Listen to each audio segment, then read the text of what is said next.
नमस्ते। हमारे चैनल पर आप लोग का स्वागत है। मैं आप लोग को कुंभ मेला के गीत लेकर आई हूँ। गीत पसंद आएंगे तो लाइक करिएगा, सब्सक्राइब करिएगा, शेयर करिएगा, कमेंट बताइएगा गीत कैसा लगा। ओ ईशाना दुखावा गंगा मैया लोगवा के मिलले हो कि नाही भूली है ना, हो कि नाही भूली है ना। गंगा मैया सगरी उमरिया हो कि नाही भूली है ना। गंगा मैया सगरी उमरिया हो कि नाही भूली है ना। बसल घरवा गंगा मैया गईले उजरी हो कि अन्हार भइले ना। बसल घरवा गंगा मैया गईले उजरी हो अन्हार भइले ना, हो अन्हार भइले ना। गंगा मैया लोग के जी निगिया हो अन्हार भइले ना। गंगा मैया लोगवा के जी निगिया हो अन्हार भइले ना। बड़ा ही तापवास बेटवा जनमले हो कि से हो बेटवाना, हो कि से हो बेटवाना। गंगा मैया कुंभवा में मरइले हो कि से हो बेटवाना। गंगा मैया कुंभवा में मरले हो कि से हो बेटवाना। तड़पी तड़पी रोवे माई बापा घटिया हो कि के करे असरे ना। तड़पी तड़पी रोवे माई बापा घटिया हो कि के करे असरे ना, हो कि के करे असरे ना।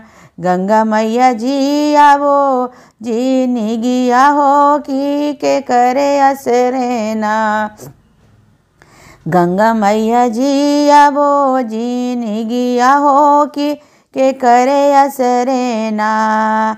बेटिया के ले गईले कुंभ नहावन हो कि नीमन मिली है ना। बेटिया के ले गईले कुंभ नहावन हो कि नीमन मिली है ना, हो कि नीमन मिली है ना।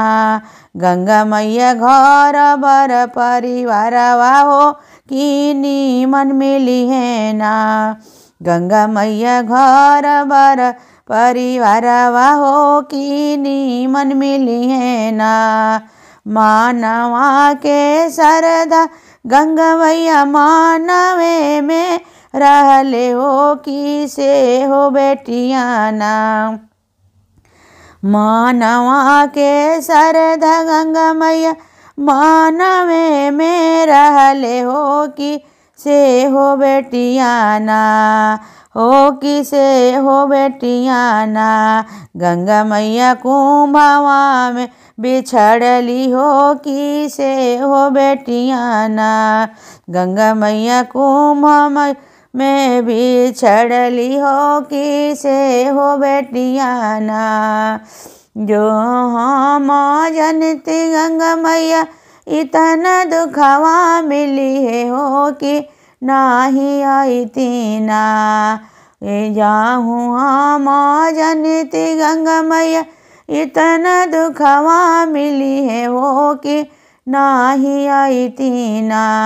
गंगा मैया कुंभ नहाए हो कि नाही आई तीना। गंगा मैया कुंभवा नहाए हो कि नाही आई तीना। गंगा मैया संगम नहाए हो कि नाही आई तीना, हो कि नाही आई तीना। ओ ईशाना दुखावा गंगा मैया लोगवा के मिलले हो कि नाही भूली है ना।